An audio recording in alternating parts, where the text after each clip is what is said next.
Business News Now, we're joined by Stephen Carroll for that. Stephen, we're going to start with Samsung, which is expecting a big jump in profits. The global shortage of memory chips is helping to boost prices and profits at the South Korean tech giant. Samsung Electronics now expecting a 53% jump in its operating profits for the period from April to June. The company's benefiting from increased demand for devices powered by its chips, but also appliances like TVs and washing machines. The company lost the equivalent of around 220 million euros, though, when its factory in Texas, which makes those semiconductor microchips, was shut down in February due to a snowstorm.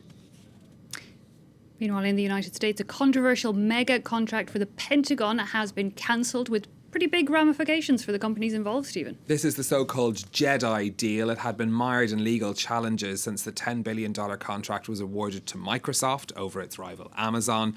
The Department of Defense says the agreement has become obsolete and it's now reassessing its cloud computing needs based on the latest technology. This will mean the tendering process will open once again, though, and Amazon and Microsoft will have to submit new bids. The news boosting Amazon shares by over 4% on Wall Street on Tuesday. Luke Schrager reports. Bringing the Pentagon into the 21st century with a massive digital overhaul. That was the aim for the Jedi contract. Nothing to do with the movies, though. This stood for Joint Enterprise Defense Infrastructure and would have seen Microsoft make the US military's command structures more technologically agile through cloud computing services that would allow all branches and services to share information, improve battlefield communication and boost planning capabilities. The 10-year contract, budgeted for $10 billion, was initially awarded to Microsoft in 2019 under Donald Trump. But it went on hold after Amazon sued, claiming the decision had been the result of White House pressure. Microsoft had still been in prime position to continue the work as recently as last year, but the Pentagon has now said that a changing technological environment means the original contract no longer serves its purpose. Sidestepping potential future litigation, it's now shopping around for new options, one that this time includes not just Microsoft and Amazon, but any other tech firm the US government assesses can meet its standards. China's efforts to step up supervision of its tech companies is causing ructions on the stock markets. We've seen that particularly play out in shares of the ride-hailing giant Didi Chuxing. Its shares tumbled 20% on Wall Street on Tuesday after Beijing launched a cybersecurity investigation into the company last week. The Chinese government is promising to step up regulation of cross-border data flows, as well as cracking down on financial fraud and insider trading.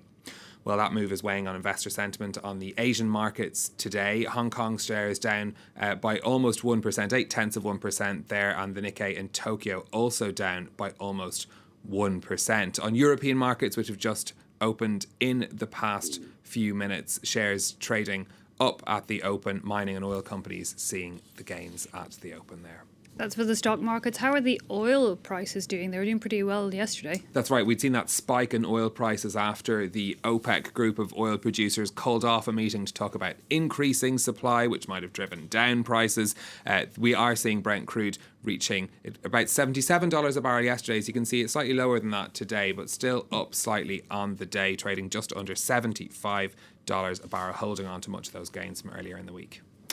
Turning next to the latest on efforts to overhaul tax companies for big international companies. G20 finance ministers are to discuss the proposed reform of tax rules this Friday, including a minimum corporate tax of at least 15%. But ahead of that meeting, US Treasury Secretary Janet Yellen has been speaking with the European Commission's Vice President, Margrethe Vestager.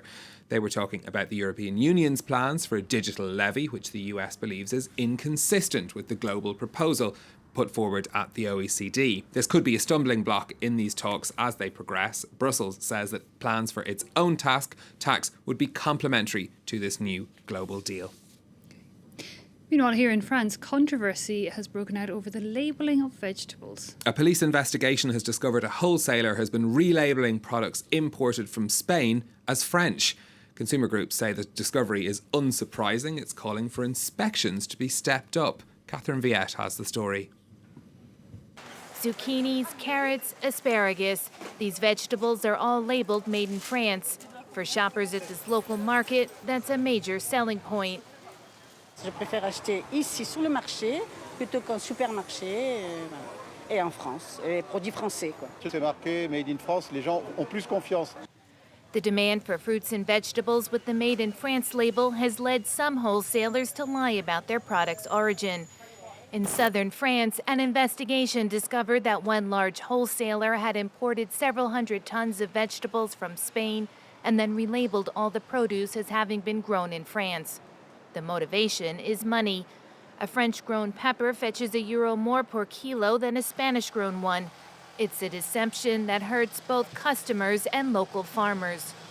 Le consommateur est trompé et du fait, après, il ne sait plus où aller, il ne sait plus à qui faire confiance et il a énormément de mal à faire confiance ou à la grande surface ou même à des petits producteurs, quoi. Police investigated nearly 500 businesses and 1 out of 4 turned up irregularities. Consumer groups say these scams are the tip of the iceberg. Il y aura toujours de la fraude sur les produits alimentaires en termes d'étiquetage, de composition, etc. Et donc, le meilleur moyen d'éviter ce type de fraude, c'est tout simplement, et c'est une demande forte de l'UFC que je veux dire au pouvoir public depuis des années, eh bien, c'est d'augmenter les effectifs des contrôleurs officiels. This type of fraud is punishable by 2 years in prison and a fine of €300,000.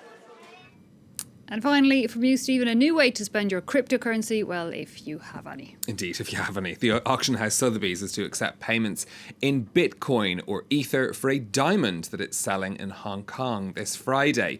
The 101 carat pear-shaped diamond could fetch as much as $15 million in the sale. That means it could be the most expensive physical object ever publicly offered for sale in cryptocurrency. Sotheby's says that it's offering this option to attract a younger, more digitally native generation. I mean, if you have that sort of money anyway, why not, for the novelty, pay for it in Bitcoin? I guess, why not? It's like, it's not my world, so yeah.